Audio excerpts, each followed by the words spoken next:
Hola a todos, es un honor darles la bienvenida a esta serie audiovisual que está preparando Mi Banco junto a Semana Económica para explorar la capacidad transformadora que tiene la inteligencia artificial en las microfinanzas. En este segundo capítulo de la serie de la inteligencia artificial en las microfinanzas, abordaremos cómo la IA puede abrir las puertas a la inclusión financiera a través de la estructuración de datos. Desde mi experiencia liderando proyectos de innovación e inteligencia artificial, he llegado a la conclusión que esta tecnología puede ser verdaderamente disruptiva dentro de las microfinanzas. Y para hablar de eso, hoy día me acompañan tres verdaderos referentes en temas de inteligencia artificial. Carlos Calderón, con quien me une una amistad de muchos años y unas grandes tertulias. Omar Flores, quien es la persona también con la cual hemos compartido muchas conversaciones acerca de lo que es la inteligencia artificial y sus capacidades, y Carolina Carbone, mi compañera de trabajo, que también he conversado con ella muchas veces sobre este tema. Vamos a iniciar esta ronda de conversaciones hablando de cómo podemos cerrar brechas para lograr una mayor inclusión financiera. Uno de los primeros puntos en los cuales tenemos oportunidades es convirtiendo los datos no estructurados en datos de valor que permitan justamente esta inclusión financiera que tanto estamos añorando. Voy a conversar contigo, Carlos. ¿Cómo crees que la academia y las instituciones financieras pueden colaborar para hacer que estos datos que son no estructurados, que esos datos que son no procesables, si me permites el término, puedan convertirse en información de valor para generar productos bancarios que atraigan a esta gente, más aún en un ambiente como el nuestro, el peruano, de tanta informalidad? Gracias, Sandro. Primero que nada, nuevamente agradecimiento infinito por esta invitación. Un placer estar aquí acompañándolos. Bueno, uno de tantos desafíos que nos confrontan ahora, ¿no? Yo he podido observar desde el lado de la academia una oportunidad enorme que hay en la universidad. Lo que faltan son datos, ¿no? Los alumnos, los investigadores, necesitamos herramientas para poder trabajar. Y hoy día los datos son escasos, ¿no? Entonces yo creo que una forma de colaboración muy eficiente podría ser que el sector financiero, a través de su gremio, por ejemplo, logre acordar algún tipo de trabajo donde puedan fluir fuentes de información anonimizada, cuidando la protección de los datos sensibles, digamos, para permitir que tanto alumnos como investigadores puedan trabajar con esas fuentes de información y empezar a hacer lo que estás mencionando justamente, ¿no? Unificar fuentes de información, estructurar datos, empezar a hacer inclusive análisis, ya sea análisis descriptivos por lo pronto, o podríamos hacer otro tipo de trabajos. Y creo que hay una oportunidad de trabajo muy grande, ¿no? Imaginen poder tener, por ejemplo, un sandbox, ¿no? Un lugar, un repositorio central donde estén todas estas fuentes de información, tipo como data pública, algo que se ha intentado en otros países, y que por lo pronto las universidades que tienen estas disciplinas, estas facultades, ¿no? De computer science, ciencia de datos o inteligencia artificial, puedan trabajar esta fuente de información, por un lado para aprender y por otro lado para construir valor para las empresas del sector financiero. Ahí se me ocurre una, ¿no? Genial, Carlos, muchas gracias. Y creo que ya podemos vislumbrar que hay una gran oportunidad con los datos en esta fusión entre la academia y las instituciones financieras. Pero, Omar, ahora quiero cederte a ti la palabra, porque ya tenemos los datos. ¿Cómo hacemos para que estos datos, esta data alternativa que llamamos, pueda convertirse o pueda alimentar a los modelos de riesgos para ser más útiles, generando que las personas que están en la informalidad puedan acceder a productos financieros? Gracias, Sandro. Gracias, Carlos. Gracias, Carolina. Contento de estar el día de hoy con ustedes para disfrutar de una conversación interesante. Es una gran pregunta, Sandro. Es importante entender que los datos reflejan la historia de las personas y no el potencial de estas. La clave para responder esta pregunta es entender que los datos deben capturar el comportamiento reciente y no solamente el historial financiero. Es importante que los modelos de inteligencia artificial midan en todos los comportamientos, que sean estables y verificables. Por ejemplo, en América Latina tenemos millones de personas que no tienen un historial crediticio, pero pagan puntualmente servicios como la luz, el agua o la telefonía móvil. Esto ciertamente da una señal de solvencia, la cual puede traducirse directamente en alimentar los modelos de inteligencia artificial. Hablamos de pagos recurrentes, como por ejemplo el comercio digital, servicios de luz, agua y telefonía, pero también el arriendo o también incluso los servicios digitales como Netflix. Es decir, es posible ciertamente entender el compromiso y la planificación de los usuarios en la forma como usan servicios digitales. Y sin embargo, Sandro, la siguiente pregunta cae por su propio peso. ¿Cómo no impactar la privacidad de las personas al usar inteligencia artificial financiera? Y quizás la clave para entender esto está en que podemos usar los datos también de forma ética. Podemos anonimizar los datos, agregarlos, de modo que el modelo aprenda patrones poblacionales y no personales, que entienda a la gente como un grupo y no directamente personalice directamente la actividad de cada persona. Podemos, por ejemplo, anonimizar los datos telefónicos o agruparlos estadísticamente. Lo que quiero decir en resumen es que la inclusión financiera no debe construirse sobre la vigilancia, sino sobre la confianza necesaria para crear mejores servicios para los clientes. Gracias, Omar. Es interesante cómo estás planteando este tema. Y ahora que ya tenemos los modelos de riesgos, nos queda ver cómo utilizarlos. Caro, en mi banco, ¿cómo están integrando estos datos dentro de los procesos para conocer mejor a los clientes, para brindarles una mejor experiencia? Hola, ¿qué tal? Gracias, Sandro, y muy contenta de estar acá en nuestra casa, Mi Banco, en esta conversación. La verdad, Sandro, nosotros en Mi Banco hemos transformado radicalmente nuestro modelo de atención a clientes en los últimos años. Nos dimos cuenta hace algunos años que para nosotros cumplir nuestra meta de inclusión financiera no íbamos a poder hacerlo duplicando o triplicando el número de asesores, duplicando o triplicando el número de metros cuadrados de agencia. ¿Cómo lo hemos hecho? Hemos integrado a nuestro asesor de negocio, figura fundamental en la relación con nuestros clientes, con la analítica avanzada y con la inteligencia artificial. ¿Qué nos ha permitido hacer eso? La verdad que hoy día 4 de cada 5 de los préstamos que nosotros damos lo hacemos con inteligencia centralizada. ¿Qué significa eso? Que nosotros otorgamos los créditos en la punta. ¿El valor para el cliente cuál es? Que le podemos otorgar ese crédito mucho más rápido, ¿no? Y eso sin duda genera también impactos muy positivos en nuestra experiencia del cliente. Además, también hoy día podemos cada vez más procesar más y más información con modelos mucho más robustos que nos permiten también poder llegar cada vez a más clientes a nivel nacional. Un punto importante también es que estamos explorando temas de IA generativa para también poder ir evaluando más y mejor a los clientes. De hecho, a nivel nacional, nosotros tenemos 20.000 reuniones en donde nuestros asesores y los equipos en agencias evalúan a sus clientes, a todo tipo de negocio. Y esa información que está en audios la podemos transformar a información un poco más estructurada que nos permite saber la calidad de cada una de estas evaluaciones, así pudiendo bancarizar a cada vez más clientes.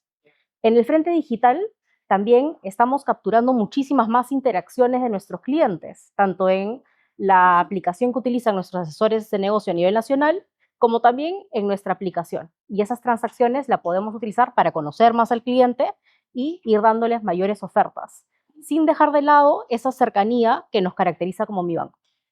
Gracias, Carolina. Interesante lo que se está haciendo en mi banco, ¿no? Me quedo con esa idea de 4 de cada 5 créditos están saliendo desde una inteligencia centralizada y estamos viendo que esos datos que normalmente se consideraban datos no estructurados como una conversación ya empiezan a utilizarse. Ahora vamos a pasar a la segunda sección de nuestra conversación, donde vamos a ver que también hay algunas barreras o algunos retos que tenemos que superar para que la IA pueda llegar a tener impacto en la inclusión financiera. Hay barreras culturales, hay barreras tecnológicas, hay barreras éticas. Y para esto quiero hablar con el buen Omar, que conoce muchísimo de esto. Y Omar, mi pregunta para ti es la siguiente. ¿Cómo hacemos para que en los modelos no entre data con sesgo cuando estos sesgos son estructurales a nuestra sociedad? ¿Cuál crees que es la alternativa? Gran pregunta. Si los modelos se entrenan solo con datos del pasado, van a perpetuar desigualdades de género, región o nivel educativo. Quizás la solución definitiva debería combinar la curación de los datos para mitigar sesgos, el reentrenamiento de estos modelos continuamente y la evaluación de subconjuntos sensibles en los datos. Me explico. Si una técnica de IA, por ejemplo, puede entender que la predicción de una variable varía con respecto a una variable protegida, como por ejemplo el género o la ubicación, esto nos dice que ciertamente el modelo es sensible a, por ejemplo, cambios en el género de la persona o directamente dónde vive el cliente. A esto le llamamos en inglés algo así como counterfactual learning, la capacidad de entender la relación de causa y efecto en variables sensibles que pueden ciertamente sesgar el modelo. También es clave entender que debe existir un ciclo de gobernanza, es decir, definir métricas de equidad, revisarlas periódicamente y asegurar que tanto los equipos técnicos y de negocio saben y comparten estos resultados. En resumen, debemos evitar no solamente el sesgo como a nivel técnico, sino entender que es un compromiso institucional. La IA puede amplificar desigualdades, pero también corregirlas, dependiendo ciertamente de cómo la construyamos. Gracias, Omar. Súper interesante lo que nos comentas. Y ahora voy contigo, Caro. Caro, ¿qué tipo de data no estructural está funcionando mejor a mi banco para generar inclusión financiera? La verdad que cada vez hay un mundo más grande de esta información. Hay tres, digamos, tipos de información que estamos, o de data no estructurada que estamos explorando. La primera es el mundo de los audios, ¿no? Cómo podemos pasar de grabar conversaciones, reuniones que tienen nuestros equipos para poder asegurar que se estén cumpliendo los lineamientos, las pautas para evaluar mejor a los clientes. De hecho, tenemos 20.000 reuniones mensuales en donde nuestros equipos en agencia evalúan a los clientes. Y lo que estamos viendo es que podemos evaluar mejor a nuestros clientes y de manera más consistente a la hora de pasar esa información en audio no estructurada a un formato más estructurado que nos permita hacer seguimiento. Eso en el mundo de los audios. También estamos comenzando a explorar el mundo de las imágenes, cómo podemos extraer información cuantitativa de una sencilla fotografía. Y esa fotografía puede ser la foto de la cantidad de inventario que tiene una bodega, para casos específicos de nuestro back office, fotos también de la información que está en una boleta, ¿no? Que evita que tengamos a alguien que esté, ¿no?, de manera de repente muy manual extrayendo información. Además, tenemos muchas interacciones en nuestros canales que nos permiten comenzar a tener mayor información y más riqueza de cómo se comportan nuestros clientes. Información tanto del mundo digital como también información de incluso comentarios que puede dejar un asesor en una evaluación a un cliente. Así que tenemos este mundo, la verdad, existen los audios, existen las imágenes, existen las interacciones que nos permiten, la verdad, recabar muchísima más riqueza y granularidad del comportamiento de nuestros clientes con nosotros. Genial, Caro, y todo un mundo de oportunidades en esa data. Pero hasta ahora hemos estado hablando, en el caso de Caro, lo que está haciendo una empresa en particular. Pero ahora, Carlos, quisiera conversar contigo sobre algo ya un poco más macro, ¿no? O sea, ¿qué condiciones tienen que haber a nivel tecnológico, institucional en el país para que esto pueda traccionar? Mira, me has dado pie para recordar un ejercicio que hicimos en el año 2019 con la presidencia del Consejo de Ministros, que lanzó la iniciativa de construir la primera Estrategia Nacional de Inteligencia Artificial, donde participamos con varias personalidades, entre las cuales, por supuesto, estaba Omar. Y recuerdo que trabajamos este frente. Y, por ejemplo, hoy día tenemos una normativa, una regulación reciente que ha salido de inteligencia artificial que habla, por ejemplo, de lo que es la IA explicada, ¿no? Y que, ¿por qué es tan importante? Porque, por ejemplo, cuando una institución financiera otorga un crédito, muchas veces utiliza modelos. Y los reguladores hoy día están obligados a pedir que esos modelos expliquen cómo es que se obtienen estos resultados. Esa es digamos, una decisión institucional del gobierno peruano, colegiada con todos los stakeholders, que se está llevando a cabo, ¿no? Por ejemplo, sería interesante tener la participación de un tercero, digamos, tipo un árbitro, que pueda certificar los modelos que están actuando debidamente sin los sesgos que podrían haber sin una IA no explicada, ¿no? Ese es para dar un ejemplo de un tema institucional, ¿no? Pero me da pie también hablar de la reciente estudio que hemos presentado hace un par de días, la semana pasada, sobre la brecha de talento, otro frente estructural muy importante. Y por primera vez estamos viendo los números de lo que hablábamos tanto tiempo, de que hay poco talento frente a la demanda creciente de, por ejemplo, roles de ciencia y datos. Habían como 8 roles que hemos mapeado. 71% de las demandas son insatisfechas, es decir, o se subatienden o no se atienden nunca, ¿no? Entonces, la primera conclusión evidente es una formación masiva de talento para poder atender esta demanda creciente. Se ha mapeado que la demanda crece al doble de la oferta, ¿no? O sea, la brecha solo se va a ampliar. Si hay 71%, no me quiero imaginar lo que venga. Entonces, políticas públicas o iniciativas del sector privado o, o ambas partes, ¿no? Para intentar formar talento de manera que podamos ir intentando cerrar esta brecha, pero no como se hace hoy día, cada uno con una iniciativa por separado, sino realmente definiendo cuáles son las brechas que hay que cubrir, cuáles son las capacidades, los conocimientos que tiene que tener una currícula, y eso viene del sector privado, ¿no? A la academia, para que la academia pueda perfilar mejor sus programas y atender todas estas demandas, ¿no? Ahí creo que hay un par de iniciativas que podrían ayudar de manera estructural a ir cerrando estas brechas de las que tanto estamos hablando, ¿no? Bueno, ahora Carlos, tengo que aprovecharte, ¿correcto? Y cuando digo aprovecharte está el tema de la conectividad, que es un tema que tú conoces mucho, ¿sí? Y básicamente en las partes menos favorecidas de la población. La pregunta que te hago es, ¿tú crees que el acceso a la conectividad tiene que ser declarado un bien de servicio público, así como el agua, la luz? ¿Lo ves así? ¿Crees que ayudaría a la inclusión financiera? Sí, e inclusive diría, pensando en la historia de la humanidad, ¿no? O sea, han habido derechos universales que se han ido proclamando en ciertos momentos de la humanidad. Para todos parece muy normal hoy día el derecho a la vida o el derecho a ser alfabetizarte, ¿no? O a tener O a agua tener potable, agua, ¿no? ¿no? De la misma manera, hoy día en una sociedad digital, donde la mayor cantidad de valor se genera digitalmente, es imperativo que tengas por lo menos el acceso a ese mundo, ¿no? Entonces, en mi humilde opinión, eso es así, como tú lo dices, y hay países que han declarado un derecho universal el acceso, ¿no? Estamos hablando, o sea, ya no queda, creo que queda menos del 20% del mundo sin acceso. Estamos hablando de gente que vive en zonas muy alejadas. Y acá en Perú sabemos que en zonas urbanas, no voy a decir la capital, pero varios otros departamentos donde hay gente que tiene necesidades, no puede tener acceso, ¿no? Voy a dar un ejemplo que he podido vivir en carne propia.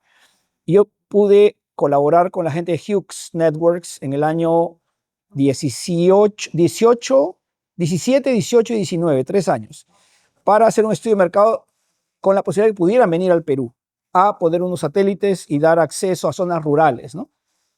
Recuerdo, después del periodo de estudio, implantación, se lanzó el satélite, lanzamos el producto. Recuerdo unas grabaciones de unos vendedores de este producto caminando en las zonas ashánicas, trepando montañas, cargando una antena y llegando a una vivienda de una ashánica y poniendo por primera vez internet, ¿no? O sea, una cosa emocionante porque los hijos estudiaban en el colegio y tenían que caminar, ¿no? Luego llegó la pandemia y vimos todo lo que pasó, pero coincido totalmente. Hoy día debería ser un derecho universal. Genial. Y ahí aprovecho para hacerle una repregunta a Caro. Caro, ya, tenemos conectividad, lo hemos logrado. ¿Tú crees que hay un reto en la educación financiera, educación digital, para poder lograr mayor inclusión? Yo creo que sí hay, la verdad, un reto que va más allá de lo que dice también Carlos, ¿no? O sea, hay retos también en el tema de seguridad, ¿no? Estamos hablando de que tenemos muchísimos más datos. Mencionaba antes, tenemos fotos de los clientes. Tenemos que nosotros como empresas asegurarnos que en esas fotos no aparezca la cara de alguien, del hijo de un cliente, ¿no? Que no haya información sensible. Yo diría que eso de la verdad es uno de los frentes que vemos complementario. En segundo, para hacer que eso funcione, nosotras como empresas tenemos que pensar en cómo es nuestro gobierno de datos, ¿no? Tenemos teras de información nueva que tenemos que ver dónde la guardamos, dónde no, en la casa habitan de manera segura, sin duda con el consentimiento de nuestros clientes.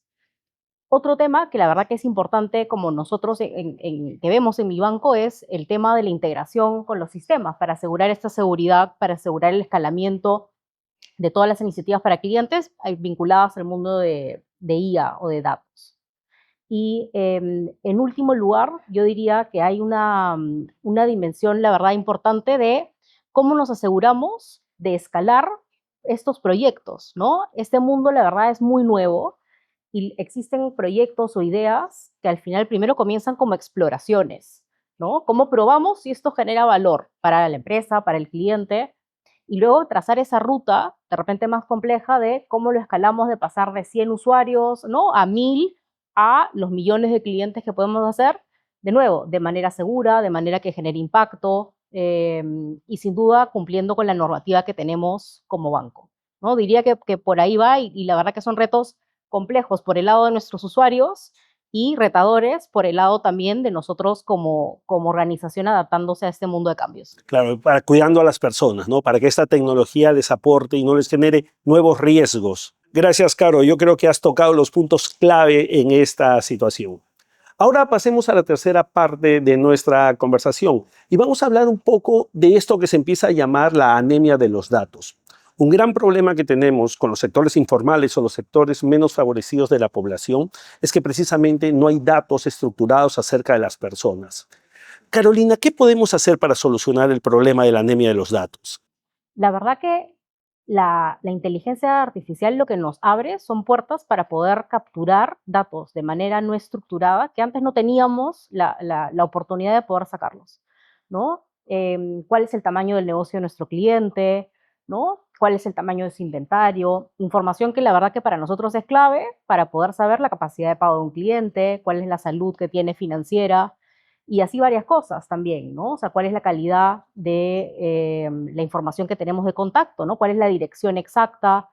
Y es así que la verdad tenemos muchas oportunidades de poder tener esta data no estructurada a través especialmente de fotografías, incluso de comentarios o interacciones de clientes, que la verdad antes no era pensado y era costosísimo pensar el poder extraerlo.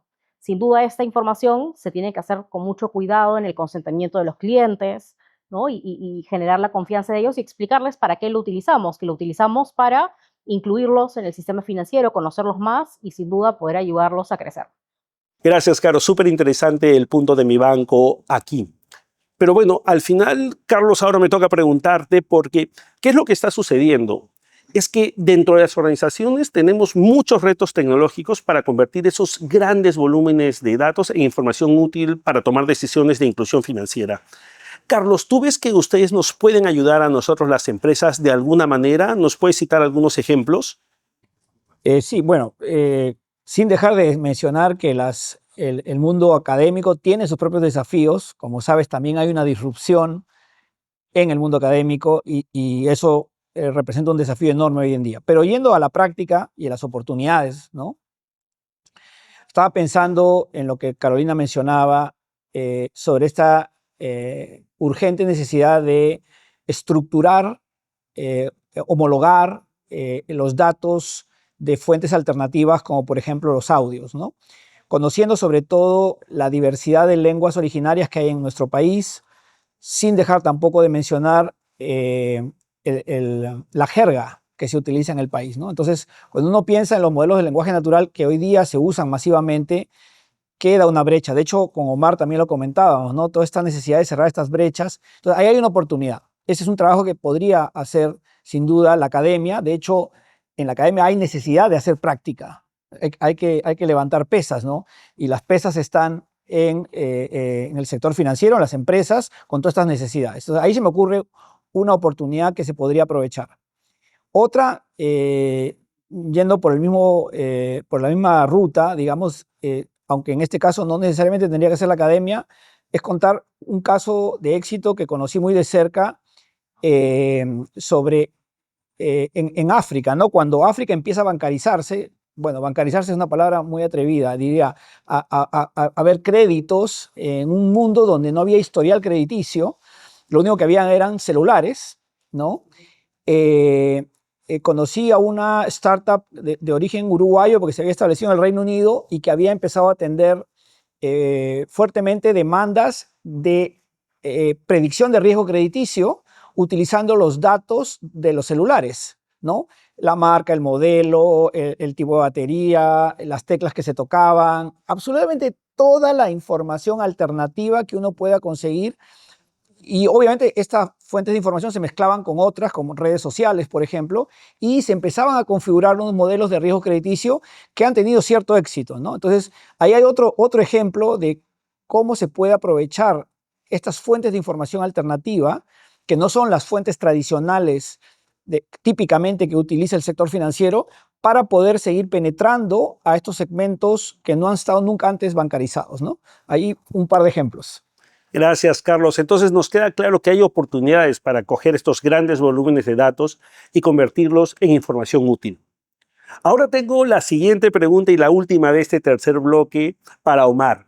Omar, tú eres una persona que tiene muchísima experiencia internacional.